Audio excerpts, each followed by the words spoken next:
So what is vulnerability assessment? So we have a security assessment, which consists of hunting for vulnerabilities, doing a lot of stuff that's looking for security problems, might be physical security, and then another little piece of that puzzle is a pen test, right? So these are all in parallel. So what is a vulnerability assessment? A vulnerability assessment is an examination of the ability of a system or application, including current security procedures and controls, to withstand assaults. Okay, that's a pretty good definition. If it recognizes, measures, and classifies security vulnerabilities in a computer system network or communication channels. So it recognizes certain problems. So people publish known vulnerabilities. So part of a vulnerability assessment is to go and look those up and see if any of them are present on your network. And those are almost always vulnerability scanners, right? They're tools. A vulnerability assessment may be used to do one of the following. Identify weaknesses that could be exploited. So we have a known vulnerability. There is an exploit out for it. There's no evidence of it in our logs, so we haven't been hit yet. So let's go ahead and remove the vulnerability. Let's patch that program or whatever it is that needs to be done to remove the vulnerability. It might be something in a router, needs a new firmware update, something like that. And then vulnerability assessments may be used to predict the effectiveness of additional security measures in protecting information resources from attack. For example, denial of service vulnerabilities. We went and bought Akamai or something like that. Now we're bulletproof for DOS, right? Well, no, because denial of service, if they're attacking your DNS, Akamai will help.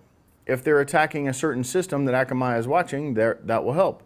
But what if they skip Akamai and go right to your IP address versus coming through the DNS? Then you're still susceptible, right?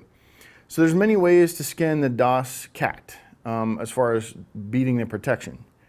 So you want to make sure that the stuff's not routable, that it's being handled and set up properly through the proper routing protocols, and then it wouldn't be susceptible, right? Because there's no way to get to your IP unless you go through the DNS, that kind of thing. So there's many different ways to do that. We won't speak to specific technologies there, but just keep that in mind. Also for applications, you may be able to handle 1 million incoming connections per second, or 1 billion, or 500 megabits, let's just say a gigabit per second sustained connections.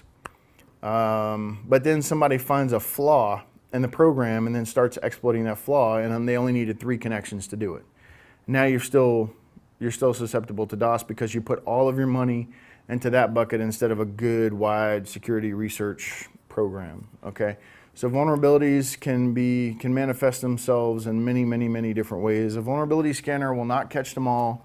A penetration test is pretty good, but only as good as the people performing the test. So that's another weakness with penetration testing. So you have to kind of balance it, right? Security in depth. Put a little bit here, a little bit here, a little bit here. Hopefully we catch them, right? That's kind of what you want to look at. So there's different types of vulnerability assessment. There's an active assessment, uses a network scanner to find hosts, services, and vulnerabilities. So this is a thing that's been pre-programmed with all of the known vulnerabilities today for all the known programs today, and it's going to go out and just troll your network and look for these vulnerabilities. And then we have a passive assessment. It's a technique used to sniff the network traffic to find out the active systems, network services, applications, and vulnerabilities present. So you may not have a list of all the machines on your network. This thing will listen to the traffic and figure out who's talking and when. But what if you have a couple of zombie machines there that aren't doing anything, which is the definition of a zombie machine, right? It's just not doing anything. There's no active communication. So maybe your passive assessment missed that computer altogether. So there's no replacement for knowing your network. But what if you don't, there's no way to know your network because it's huge.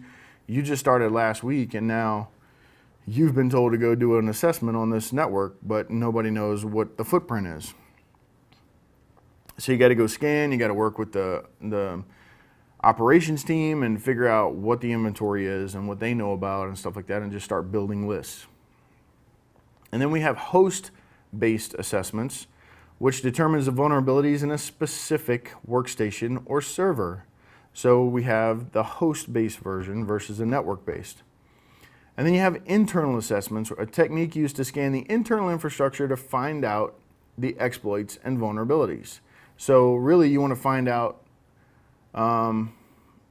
what vulnerabilities exist, and then you go look up, are there exploits for these vulnerabilities? If there are, those need to be fixed right away because those are known.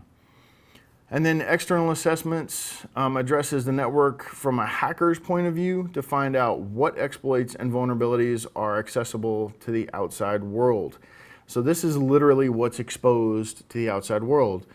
Now, a lot of organizations will just go and say, oh, well, that's internal, we're going to focus on the external. Well, that's a big problem because it's not that difficult to break into an org. There's a lot of ways to do it, right? We talked about phishing earlier, that's just one. So there's no one-stop shop fixes all. You need to do a balance of all of these different techniques and kind of spread your security in depth, right? Don't discount the internal systems. If you want to prioritize the external versus internal, that's fine. We all have limited resources and budgets, but don't forget the internal. So application assessments. Test the web server's infrastructure for misconfigurations and known vulnerabilities. You need to be constantly scanning for these things, right? Some organizations push new software updates constantly, so you need to be constantly checking to make sure the configuration is still intact.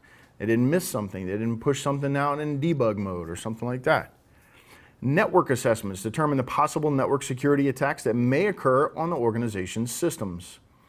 And then wireless network assessments determines the vulnerabilities in the organization's wireless networks.